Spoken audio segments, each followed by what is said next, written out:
भी तुम आते हैं सत्संग में तो अपने जीवन के लिए एक किसी भी चीज का संकल्प निर्धारित करो कि तुमको अपना जीवन कैसे जीना है। तुमको ज्ञान अच्छा लग रहा है तो अपना जीवन तुमको ज्ञानमय बनाना है, या तुमको संसार में अच्छा लगता है तो संसारिक जीवन बनाना है। तो एक अंदर में किसी भी चीज के लिए तुम जो संकल्प लेंगे उसको पूरा करो। उसके लिए भले ही तुम्हारे जीवन में कई बाधाएं आ सकती है। अभी जिन्होंने भी इधर इस राह पर चलने का संकल्प लिया तो ऐसा नहीं है कि उनके जीवन में कोई रुकावटें नहीं आती है। बहुत रुकावटें आती हैं, पर जो राह चुनी राही तूने उस राह पे चलते जाना रे, उस पर आगे चलते चलो। गुरु कहता है तुमको सबसे प्यार से रहना है तो रहना है, क्या हुआ? थोड़ा मुड़ना पड़ता है, थोड़ा झुकना पड़ता है, थोड़ा अपना हठ गंवाना पड़ता है, थोड़ा अहंकार गंवाना पड़ता है। तो आए किस लिए यहां? अगर सत्संग में आके हमारे जीवन में कोई चेंज नहीं आई तो सत्संग में आने का फिर कोई लाभ नहीं है। कोई दूसरों को दिखाने के लिए हम सत्संग में नहीं आते कि हमको दुनिया सत्संगी समझे या ज्ञानी समझे या अच्छा आदमी समझे। पर इस ज्ञान से मेरे जीवन का लक्ष्य पूरा होता है, खाली फायदा नहीं। फायदे तक खुश नहीं हो जाओ। फायदे तो समुद्र किनारे जाते हैं तो ठंडी हवा तो फ्री में मिल जाती है, ये भी फायदा हो जाता है। थोड़े सीप घोंगे मिल जाते हैं, कोई उसी में खुश हो जाता है। कोई पानी में पैर ठंडे करता है, उसी में कहता है चलो पांव तो ठंडे हो गए। कोई स्टीमर में बैठ के सैर करके आता है, कहता है हमने सागर को काफी दूर तक देखा, लहरों को देखा, सागर को देखा, बहुत अच्छा लगा। लेकिन किसी किसी को मोतियों की तलाश है तो गहराई में जाके उसमें से मोती ढूंढ के निकाल के ले आता है। तो जिन खोजा तिन पाया, गहरे पानी पैठ, पर हाँ गौरी बुलंद डरी तो रही किनारे बैठ। अगर हम डूबने से डर गए तो किनारे पर ही बैठे रह जाएंगे। तो कबीर बोलता है कि हाँ बौरी, बौरी माना पागल, बुलंद डरी, डूबने से डर गए तो रही किनारे बैठ। किनारे पर ही बैठे रह गए, लहरें ही देखते रहे, खाली उसकी नॉलेज ही इकट्ठी करते रहे, सागर की लहरें गिनते रहे। इतनी लहरें उठी, इस समय तेज लहर उठी, इस समय धीमी लहर उठी। सागर कितना बड़ा है, किस किस तरफ इसका किनारा है, ये सागर कहां पहुंचाएगा, उसके विषय में जानने की कोशिश करते रहे। तो ज्ञान के विषय में जानना, ज्ञान क्या है, मन क्या है, चित्त क्या है, बुद्धि क्या है, अहंकार क्या है, गुण क्या है, प्रकृति क्या है, ये सब हम लोग क्या करते हैं, जानने की कोशिश करते रहते हैं। विज्ञान, ज्ञान की गहराई में नहीं जाते हैं। ज्ञान की डेप्थ क्या है? मुझे ईगोलेस होना है, क्योंकि मेरे को कौन दुखी करता है। अगर मैं अपने से पूछूं तो मुझे दुखी करने वाला कौन है? मेरा अज्ञान। मुझे दुखी करने वाला कोई और नहीं है। मेरा पति, मेरा पुत्र, मेरा शरीर, ये सब तो जड़ है, ये माया में आ जाते हैं, ये नहीं दुखी करते। पर मेरे को अज्ञान है, मेरा दुखी वो करता है। अपने अंदर होशियारी का अभिमान है, बड़प्पन का अभिमान है। मैं जानता हूं, मुझे आता है, मैं होशियार हूं, मैं समझदार हूं, मैं अक्ल वाला हूं। गुरु कहता है यहां आके ना समझ हो जाओ, बालक बन जाओ, छोटे बन जाओ। बड़ा को ठावण बड़ा दुख पावण, छोटे का दुख दूर। सब जगह सरल बन जाओ, सरलता सीखो, होशियारी नहीं। B clean, not clever. Clever नहीं बनो, होशियार नहीं बनो, पर साफ दिल बनो।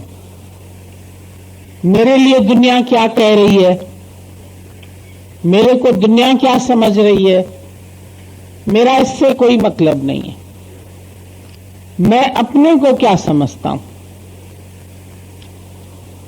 मैं क्यों जी रहा हूं, मेरे जीवन का क्या उद्देश्य है। आप जपे और नाम जपावे, सुनत कहत रहत गत पावे। श्रवण, सुनत, बहुत गहराई से गुरु के वचन श्रवण करते जाओ। फिर श्रवण मनन, अंदर में उसका मनन भी चले। हमारा मन गुरु की बात को स्वीकार करता चले, मानता चले। मानने में मेरा फायदा होगा, नहीं मानेंगे तो फायदा नहीं होगा। और गुरु ने बोला पक्का करने के लिए किसी को सुनाओ,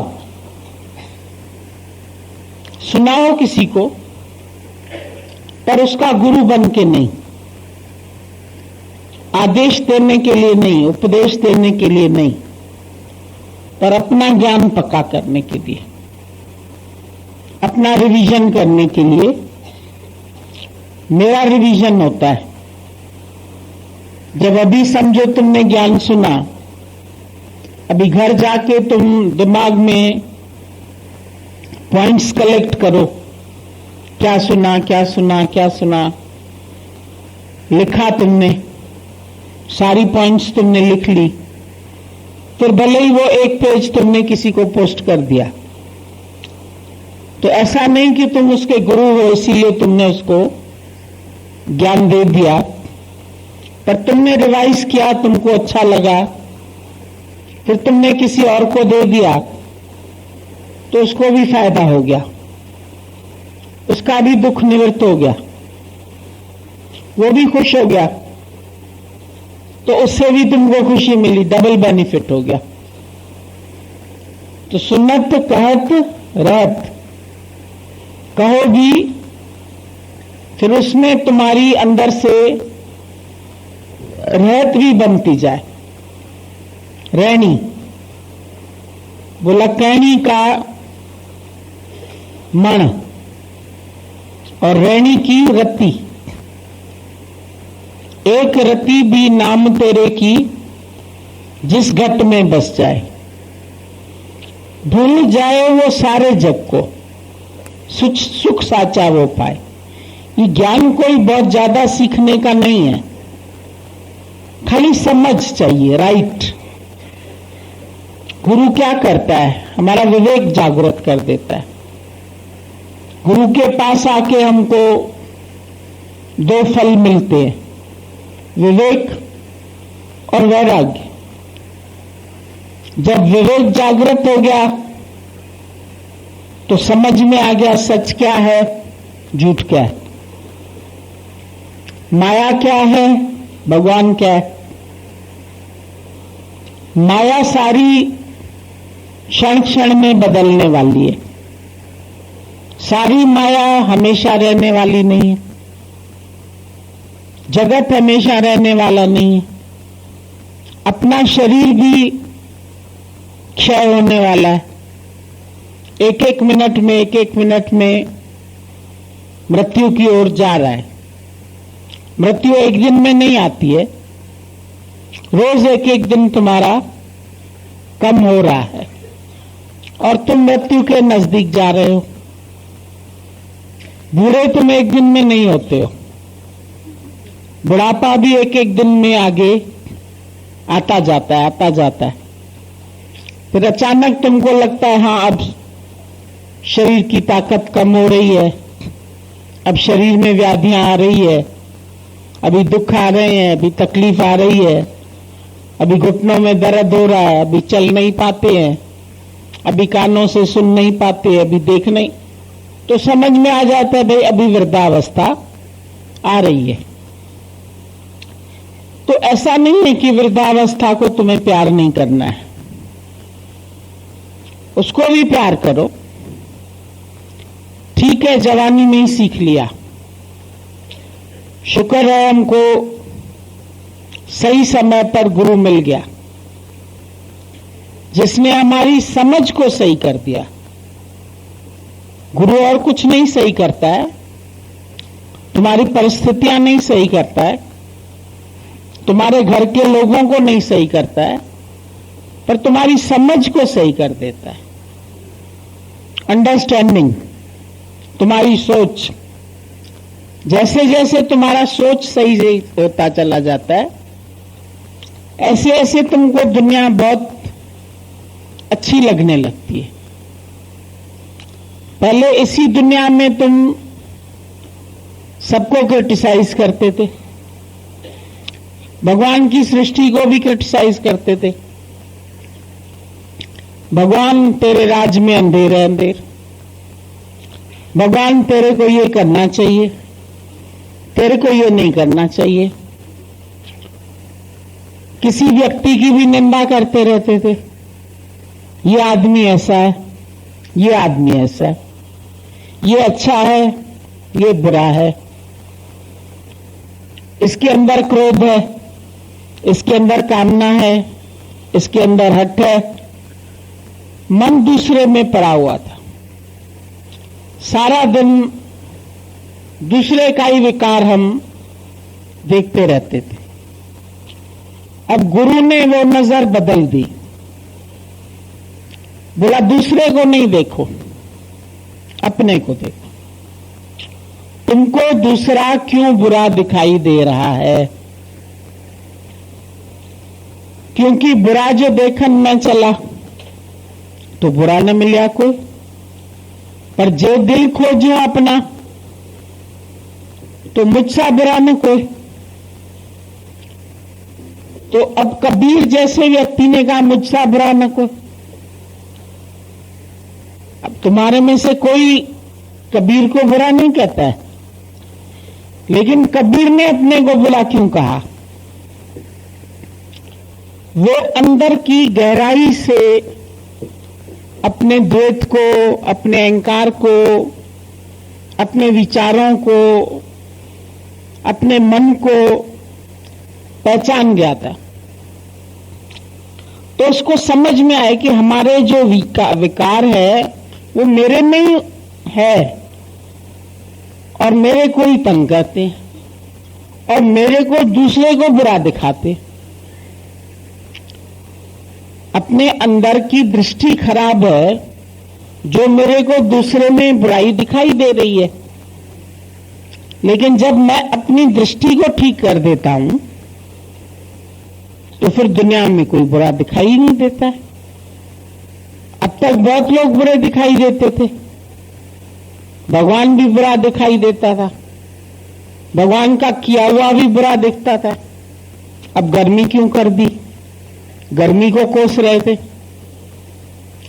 अब नहीं कोसो गर्मी को। बोला प्रकृति को कोसो नहीं, गर्मी भी किसी फायदे के लिए आई होगी। ईश्वर की तरफ से जो कुछ हो रहा है उसमें कोई न कोई राज तो छिपा हुआ है।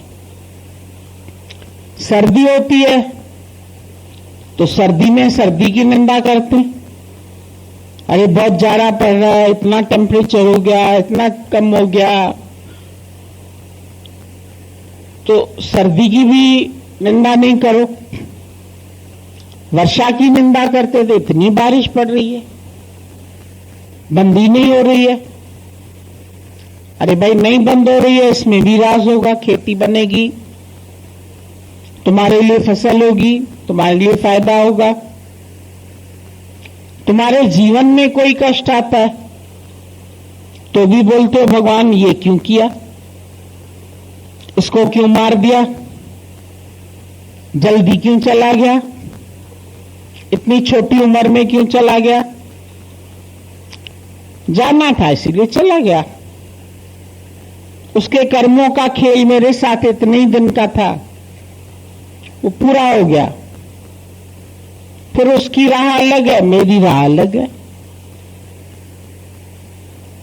भगवान को दुख देके भी तुमको और मजबूत बनाना होगा। जब कष्ट आते हैं तो कष्टों से घबराना कैसा? भगवान कष्ट भेज के तुमको और निखारता है। सोना आग में पड़ता है और निखरता है। भला ईश्वर भी कभी कभी अपने भक्त के आंखों को आंसुओं से धोता है, साफ करता है, ताकि वो उसकी कुदरत को और अच्छी तरह से देख सके। आंसुओं से रुलाता नहीं है, पर आंखों की सफाई करवाता है। तुम्हारी दृष्टि और खुलती है। सुखों में तो तुम भूल जाते, सुख में कोई आता है यहां पर? दुख दारू सुख रोग भया। गुरु नानक साहब ने बोला दुख तो दारू है, बल्कि दवा। सुख रोग भया। सुख जो है वो रोग है, वो तुमको तड़पाते हैं, परेशान करते हैं। तो जब एक कांटा लगता है संसार में तो उसके इलाज के लिए तुम डॉक्टर ढूंढते, तब तुमको सच की तलाश होती है। अगर इस माया में भगवान ये एकाध दुख नहीं बनाए ना, तो कोई आसानी से इधर आने वाला भी नहीं है। इसलिए उसने माया में एक अवगुण रख दिया, अतृप्ति। सगल सृष्टि का राजा दुखिया। सारी सृष्टि का एक राजा है कोई, करोड़ों की संपत्ति है उसके पास, लेकिन उसके पास तृप्ति नाम की चीज नहीं है। कुछ भी है, सहस खटे लख कौट दावे। 100 है तो लाख चाहिए, लाख है तो करोड़ चाहिए, करोड़ है तो पदम चाहिए। कितनी मनुष्य की आवश्यकताएं बढ़ती चली जाती, और चाहिए और चाहिए और चाहिए। चाइना की बीमारी उसकी खत्म ही नहीं होती, कोई लिमिट नहीं है, फुल स्टॉप नहीं है कि कितनी माया मिल जाएगी तो तुम संतुष्ट हो जाएगा। कभी संतोष नहीं आता है, पर ज्ञान से तुम्हारे जीवन में संतोष आ जाता है। जब आवे संतोष धन, फिर सब धन दूर समान।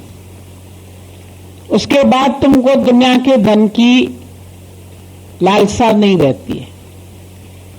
जब तक तुम्हारे पास संतोष नहीं है, तब तक जितना है वो कम दिखता है, और जब संतोष आ जाता है तो जितना है वो अधिक दिखता है। अब लगता है ये तो पहन लिया जाए, ये तो खा लिया जाए, इतना तो घूम लिया।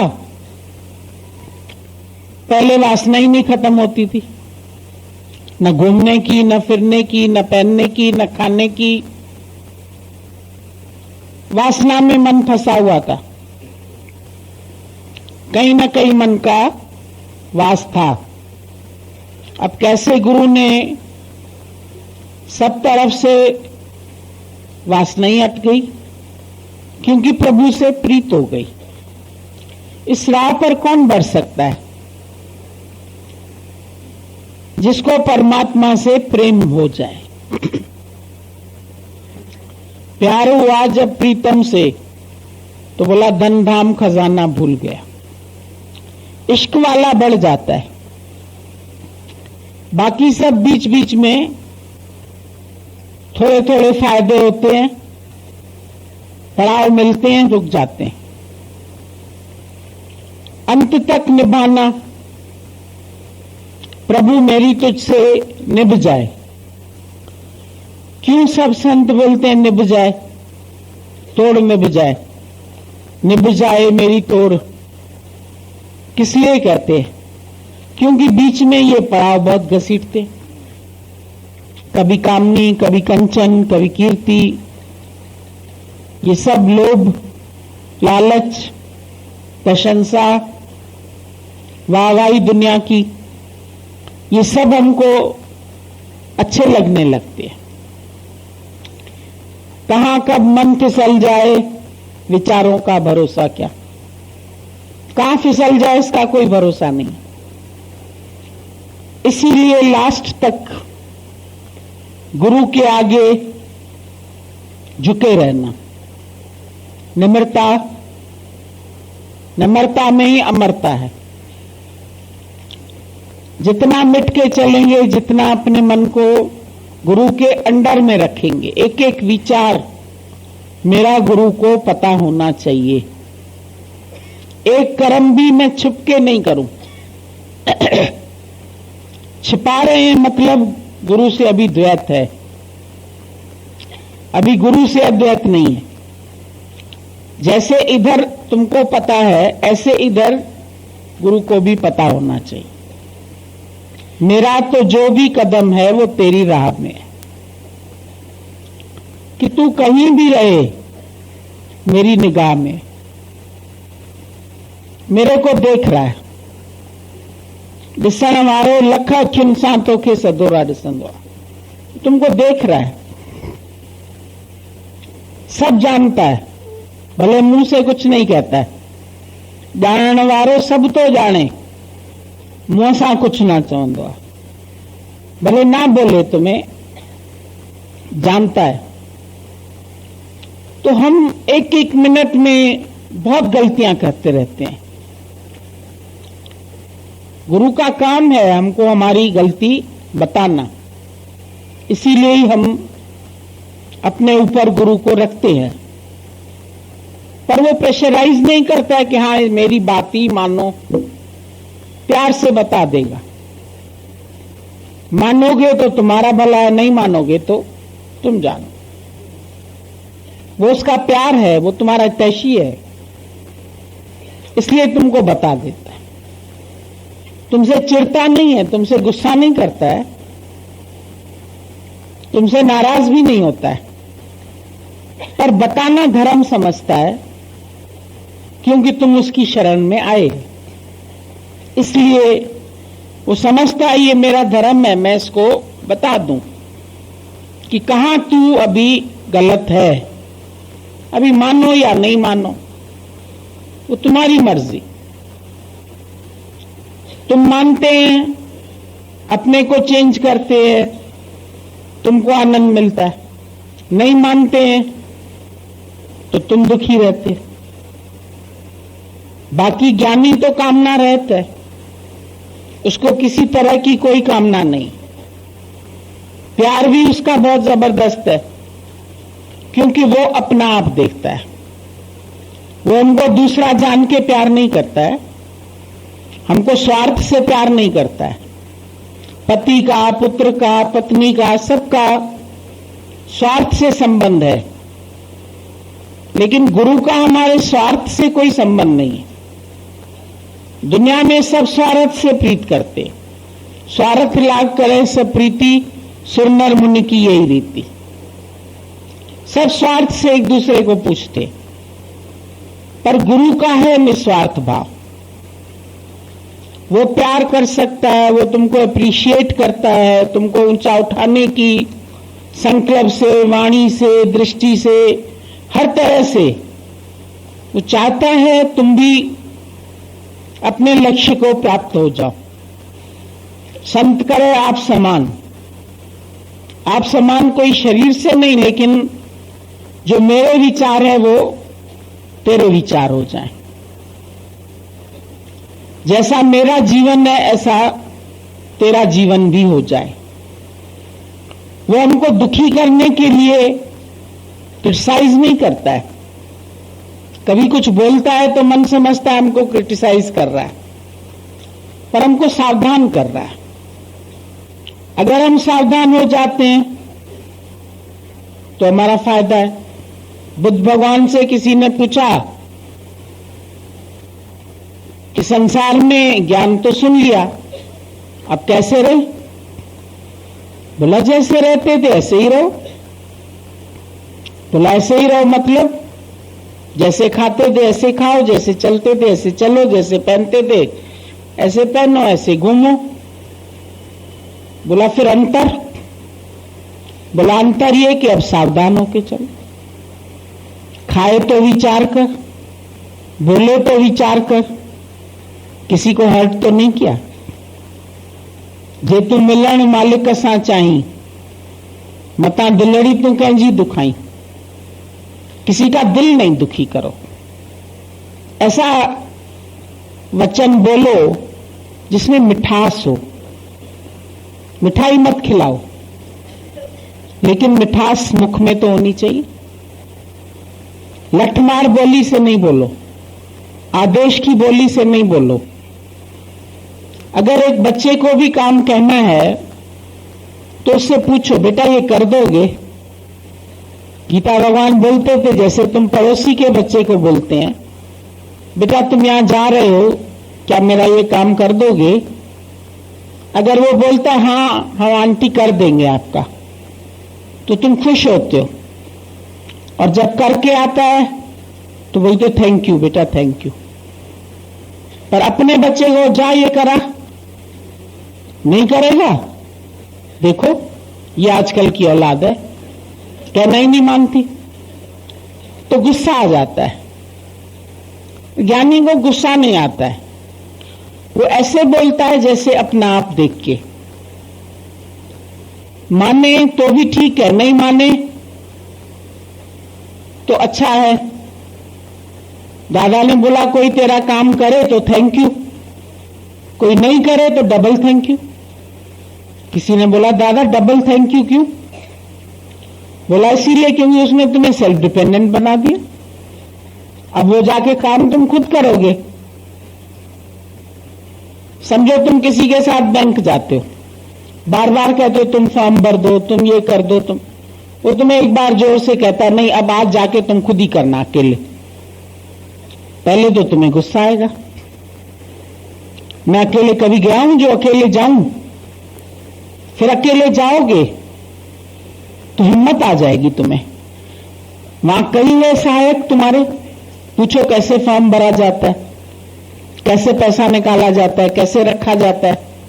4 जने मदद करने वाले खड़े हो जाएंगे, हिम्मत आ जाएगी। तो अकेले जाने से तुम्हारे अंदर आत्मबल आ जाएगा। वैसे किसी पर डिपेंडेंट होके चलते तो उसने तुम्हें इंडिपेंडेंट बना दिया। इंडिपेंडेंस अच्छी लगती है ना, आजादी अच्छी लगती है। अब गुलाम नहीं बने। अज्ञान में हम एक एक के गुलाम हैं, पति के गुलाम, बच्चों के गुलाम, विकारों के गुलाम, इसके गुलाम, उसके गुलाम। गुरु तुमको इन गुलामी की जंजीरों से छुड़ाता है। कोई मानता है तो थैंक यू, नहीं तो डबल थैंक यू, पूछे तो थैंक यू, नहीं तो कोई बात नहीं, बहुत अच्छा। प्यार करे तो भी ठीक है, नहीं करे तो भी मैं तो करता ही हूं। मेरे हृदय में सबके लिए प्यार है। मेरे मन में किसी के लिए भी कोई घृणा का भाव नहीं है। मुझे घृणा रख के क्या मिलता है, नफरत रख के क्या मिलता है? गंदगी मन में रखूंगा तो मेरा ही मन तो गंदा होगा। अगर मैं फूल रखता हूं तो मेरे में खुशबू आएगी, पर गंध रखूंगा तो बदबू आएगी। मैं क्यों नहीं सबके गुण देखूं, क्यों अवगुण देखूं? और फिर किसी को भी तुम्हारा अवगुण देखना पसंद नहीं आता, किसी को भी क्रिटिसाइज करना पसंद नहीं आता, लेकिन मन जो है वो हमेशा अवगुण बड़ी जल्दी देखता है। प्रशंसा का बड़ा कंजूस है, बड़ी मुश्किल से किसी की प्रशंसा करता है। एक आदमी था, उसका एक नौकर था खाना बनाने वाला, बहुत एक्सपर्ट था, बहुत अच्छा खाना बनाता था। एक दिन उसने दोस्तों को बुलाया था अपने घर में, तो 8-10 सब्जी बनवाई। आज मेरे दोस्त आ रहे हैं, पार्टी है, ये सब बनाना। अभी नौकर ने बहुत अच्छी अच्छी डिशेस बनाई, बहुत सुंदर डेकोरेट भी किया, पर इत्तेफाक था कि एक में थोड़ा सा नमक अधिक हो गया, एक सब्जी में। अभी उस टाइम तो लोग तो खा के चले गए, उन्होंने तो कुछ नहीं कहा, पर इसने खाया तो इसको नमक ज्यादा लगा, बड़ा गुस्सा आ गया उसको। बेवकूफ कहीं के, आज ही तुमको नमक तेज करना था, तुमने तो मेरी इज्जत खराब कर दी।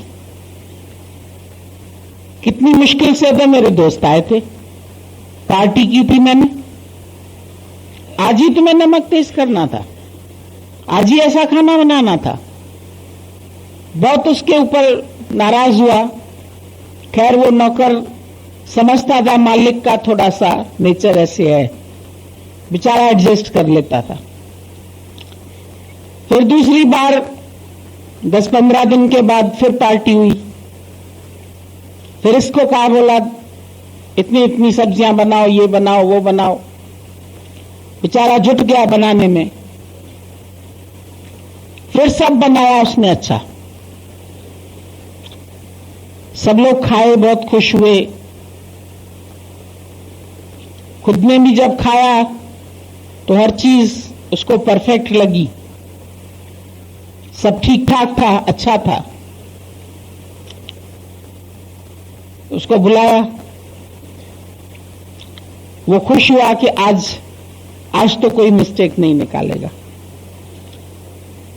बोला हाँ बेटा, आज बहुत अच्छा बनाया तुमने, आज किसी भी चीज में नमक तेज या कम नहीं था, पर पिछली बार क्यों तेज किया था? वो पिछली बार वाला गुस्सा फिर आ गया दिमाग में, और फिर से वही स्पीड में क्रोध कर डाला। आज सब अच्छा है, पिछला याद करके क्रोध को आना है तो एक बहाना ढूंढता है। बोलना तो है ही कुछ नौकर को, अब अच्छा किया तो कैसे बोले, लेकिन कुछ न कुछ पिछला याद करके इधर का उधर का मन को अपना काम पूरा करना है। तो जिसको अप्रिशिएट करने की आदत नहीं होती है, वो कितना भी कोई अच्छा कर लेगा तो भी कभी प्रशंसा नहीं करता है कि हाँ भाई तुमने बड़ा अच्छा किया, शुक्र है तुम्हारा। शुक्राना मानना नहीं आता उसको। भगवान के दरबार में भी जाएगा, मंदिर में भी जाएगा, गुरुद्वारे में कहीं भी जाएगा, वहां पर इच्छा से जाएगा, लोभ से जाएगा। ये कार्य करने जा रहा हूं, मेरा पूरा होना चाहिए, अच्छा होना चाहिए, पेपर देने जा रहा हूं, पास होना चाहिए, कोई ना कोई इच्छा रख के हाथ जोड़ते समय मांग लेता है। इच्छा के लिए जाता है, लोभ के लिए जाता है। धन मेरा इतना हो गया, अभी इतना और बढ़ना चाहिए, ये कार्य मेरा और होना चाहिए, मेरा ओहदा और बढ़ना चाहिए। कोई भी कहां तक भी पहुंच जाए, मिनिस्टर भी हो जाए तो प्राइम मिनिस्टर होना है उसको। कभी भी ये इच्छा खत्म तो होती नहीं, ये तो खुजली की बीमारी की तरह बढ़ती जाती। तो वहां पर भी मांगने के लिए जाता है, पर थैंकफुल होने के लिए नहीं जाता है कि भगवान मैं आज तेरी दरबार में तुम्हारे थैंक्स गाने आया हूं, तुम्हारे शुक्राने गाने आया हूं। तूने मेरे को जीवन में, गुरु के पास भी आते ना, वो अपनी प्रॉब्लम बताते, शायद यहां बताने से सॉल्व हो जाएगी। हमारे बिजनेस में पता नहीं क्यों गुरुजी अब घाटा ही घाटा चल रहा है। बताने का मतलब घाटा नहीं होना चाहिए, बढ़ोतरी होनी चाहिए। वो समझते शायद यहां कुछ करिश्मा हो जाएगा, यहां आने का, यहां चक्कर लगाने का एक फायदा हो जाएगा कि हमारा धन दौलत बढ़ने लगेगा, फायदा होने लगेगा। बेटी बड़ी हो गई है, उसका ब्याह हो जाना चाहिए, ये काम हो जाना चाहिए। फिर पिछली बार आए थे ना तो हम घर गए तो फिर हमारा ये काम सिद्ध हो गया। फिर ये आपकी ना महिमा है, गुरु को थोड़ी ये महिमा चाहिए। काम ये सिद्ध हुआ कि तू मुक्त स्वरूप हो गया, तू डर से आजाद हो गया, तू मृत्यु के भय से खत्म हो गया, तू इच्छाओं से छूटा, तू ममता से छूटा, तू विकारों से छूटा, तेरे अंदर कामना का क्षय हो गया, इच्छाएं खत्म हो गई। अभी तेरे अंदर राम दृष्टि आ गई, काम दृष्टि चली गई।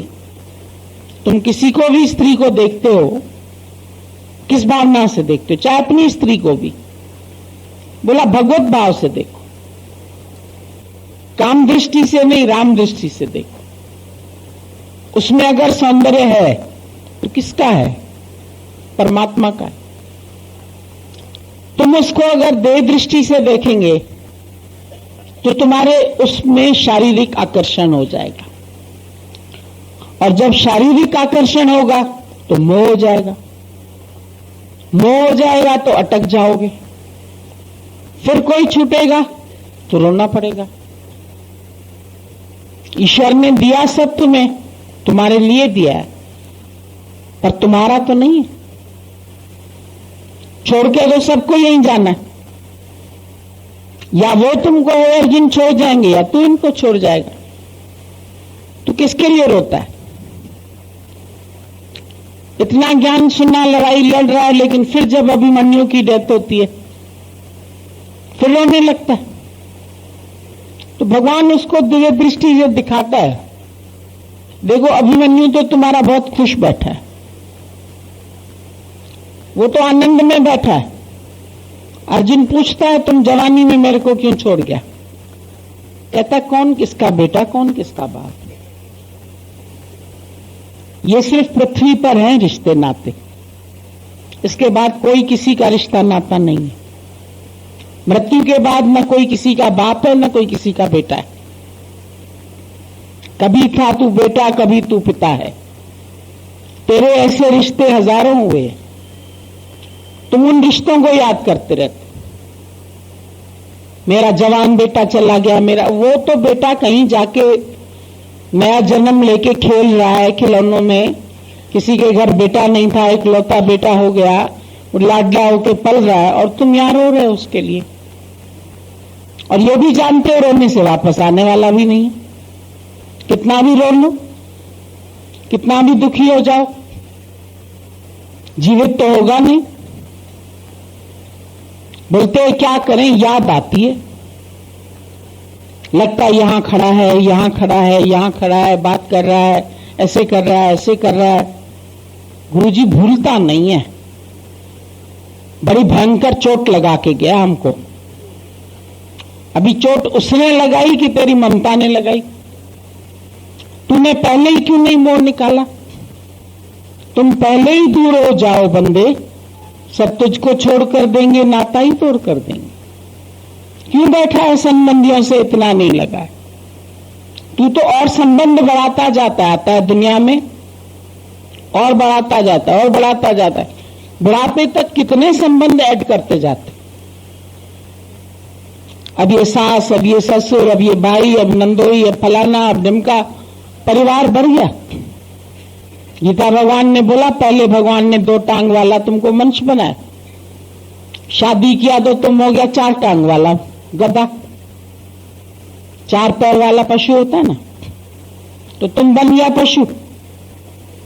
फिर उसके बाद बेटा पैदा किया तो 6 पैर वाला पैदा हो गया तुम।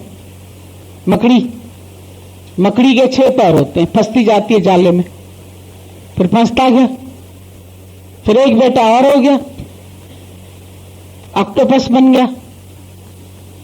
धीरे धीरे अब फर्ज करना है, अब ड्यूटी करनी है, अब इनकी शादी करानी है, फिर परिवार को सेट करना है, सेटल करना है सबको। अब एक को भी सेटल किया तो कितना परिवार बढ़ गया, समझाना बढ़ गया, उसके यार दोस्त बढ़ गए, लड़के के यार दोस्त बढ़ गए, लड़की की सहेलियां बढ़ गई। आजकल तो घर की पार्टियां कम होती है। कहां जा रहे हो पार्टी में? किसकी पार्टी है? फ्रेंड सर्कल में। फ्रेंड सर्कल इतना बढ़ गया है, फुर्सत नहीं है। रोज किसी का बर्थडे हो रहा है, किसी की एनिवर्सरी हो रही है, किसी का मुंडन हो रहा है, किसी का नामकरण हो रहा है, किसी का ये हो रहा है, भागे फिर रहे, भागे फिर रहे, भागे। बाहर मुक्ता, तो यहां भी बाहर मुक्त करते हम लोगों को भी। अब हमारे रिश्ते नाते नहीं तो सत्संगी पीछे पड़े रहते, हमारे यहां ये, हमारे यहां ये, हमारे यहां, अरे वहां चुप कर, कुछ नहीं होता, जगत बने ही नहीं। जब गुरु ने कहा हे राम जी जगत बना नहीं, तो इतने रिश्ते नाते अपना भी बना के बैठे सत, और हमको भी सत करके उसमें फंसाना चाहते हो। आप आना आशीर्वाद देने आना, काय का आशीर्वाद दें? दूधो नहाओ, फूलो पूतो फलो, फंसो, कौन सा आशीर्वाद दें? हम तो कहेंगे तैर के निकलो, आज भी छूटो। पहले जमाने में हम लोगों के यहां जब बहुएं पैर छूती थी सास का, तो हम लोगों के यहां रिवाज होता था, सास बोलती थी छुट छुट, तो हम लोग बोलते थे अम्मा छुट क्या? हम सोचे पैर छूने से छुटी, मतलब एक बार छू लिया, अब छुट माना छूट गई। तो छुट माना ये होता था जन्म मरण के चक्कर से छुट, लेकिन छूटता कौन है और छोड़ने कौन देगा? अगर आज बहू सत्संग जाना शुरू करेगी तो वही सास गले से पकड़ के बैठ, तेरा ये फर्ज है, तेरी ये ड्यूटी है, तेरे को ये करना है, तेरे को ये करना है। तो आदमी को खाना नहीं टाइम से देती है, वो ऑफिस जा रहा होता है, भूखा ना जाए। मेरे बेटे को पूछती नहीं है, 9 बजे तक सोती रहती है। सबकी शिकायतें, मुझे ही उठ के खाना बना के देना पड़ता है, ये तो सोती रहती। तो सारा दिन एक दूसरे के शिकवे शिकायत भरे रहते हैं, इसीलिए कोई खुश नहीं है। माया ने तुझको बावरे अपना दीवाना कर दिया, फिर भक्ति प्रभु की छोड़ के करता विषयों से प्यार, फिर ये माया से प्यार बढ़ता जाएगा। ये नहीं छूटती, आखिरी तक नहीं, ऐ करके मरता है, क्योंकि किसी न किसी में तो वासना रही जाती। जिस वासना का क्षय होना चाहिए वो वासना और बढ़ रही है। दायरा तेरा कम होना चाहिए। गुरु ने बोला पहले घोड़े का रेस का सर्कल, कम करो, कोल्लू के बैल का सर्कल, फिर और कम करो, फिर लट्टू का सर्कल, फिर उसके बाद 0। हमने बोला इसका मतलब भाई पहले बहुत रिश्तेदारी, नातेदारी, दुनियादारी थी तुम्हारी, अब कम करो। तो फिर घर के संबंधी हुए, फिर घर के संबंधियों के पास भी आना जाना कम हो गया, फिर ये शरीर का ही रह गया बहुत काम, इसी की सेवा बहुत। फिर एक दिन बोलता है इसी देह से भी अलग हो जाओ, ये देहाध्यास से भी छूटना तेरा ये फर्ज है, इसमें फंसना तेरा फर्ज नहीं है। ये लास्ट का लट्टू का सर्कल भी तुम्हें खत्म करना है, शून्य में आ जाना, केंद्र में। जब तक केंद्र से नहीं प्रीत होगी, कील संग जो लग गया उसे काल भी न खाएगा। जब कील से जुड़ जाओगे, अपने केंद्र से जुड़ जाओगे, तो काल की मार से बच सकते हो। समय की मार मतलब समय के अनुसार जो कुछ होगा। काल मतलब क्या? काल माना खाली मृत्यु नहीं, पर समय के अनुसार जो कुछ भी होगा वो तुझे टच नहीं करेगा। होगा तो जरूर समय के हिसाब से, जो सूर्य उदय हुआ है वो अस्त जरूर होगा, और जो अस्त हुआ है वो उदय भी होगा। दिन हुआ है तो रात होएगी, लाभ हुआ है तो हानि होएगी, मान हुआ है तो एक दिन अपमान भी होगा, सुख मिले हैं तो एक दिन दुख में परिणत होंगे। आज बहुत पैसा है, कल ऐसा झटका लगेगा चला भी जाएगा। आज अमीरी है, कल गरीबी भी हो सकती है, सब पैसा जा सकता है। फिर बोलोगे अरे सारी माया हाथ से खिसक गई। दादा ने बोला रेत को मुट्ठी में पकड़ो, नहीं पकड़ सकते। हम लोग गए थे रेगिस्तान में एक जगह, वहां बैठे बैठे हम रेत से खेल रहे थे, ऐसे करके उठा रहे थे तो सारी रेत हाथ से निकल जा रही थी, आई नहीं रही थी हाथ में। फिर हाथ खाली का खाली, और इतनी फिसलनी की टिक भी नहीं रही थी हाथ में, चिपक भी नहीं रही थी, निकल जा रही थी सारी। तो माया भी ऐसे ही है, सब निकल जाती है हाथ से। पानी को हाथ में पकड़ो, पानी बह जाएगा। माया को पकड़ो, बह जाएगी। पानी के बुदबुद आसमानस की जात, देखती छिप जाएगा ज्यों तारा प्रभात। प्रभाती तारे खिसे त्यों ये खिसे शरीर। ये शरीर भी ऐसे ही नष्ट होने वाला है। जैसे प्रभात को तारे दिखते हैं, देखते देखते गुम। वॉक करने निकलते हैं कई लोग जल्दी, देखते आसमान में तारे हैं, वॉक करते करते चौराहे तक पहुंचे, तारे गुम हो गए। ऐसी ये माया है, देखते देखते चली जाती है। देखते ही छिप जाएगा ज्यों तारा प्रभात। तारे जैसे प्रभात में खो जाते हैं, ऐसे माया खो जाएगी। तो माया का क्या पकड़ के बैठे हो, भरोसा रख के बैठे हो, उसमें सुख बुद्धि रख के बैठे हो? सुख मिलने वाला नहीं है। सुख की खातिर जोई माया, सुख तो हाथ ना आया। जै कारण सुख उपजे मन में, सो ठाकुर बिसरा है। जिसकी वजह से पर सुख पैदा हो रहा है, उसको भूल गए हो। उसको पकड़ो ना, उसको जानो, उसको पहचानो। उस ठाकुर को नहीं पकड़ते हो। जिस कील की वजह से पहिया चल रहा है, उस कील को नहीं पहचानते। जिसकी वजह से तुम्हारे शरीर में चुरपुर है, चल रहा है, फिर रहा है, खा रहा है, पहन रहा है, तंदुरुस्ती है,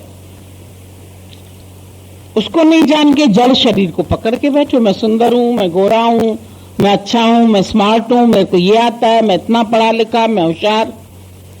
मैं कहां से होशियार? होशियारी कहां से आई? अंदर समझ देने वाला कौन? किसकी शक्ति से तू होशियार हुआ? अगर अंदर आत्मा नहीं हो, परमात्मा नहीं हो, शक्ति नहीं हो, तुम कहां से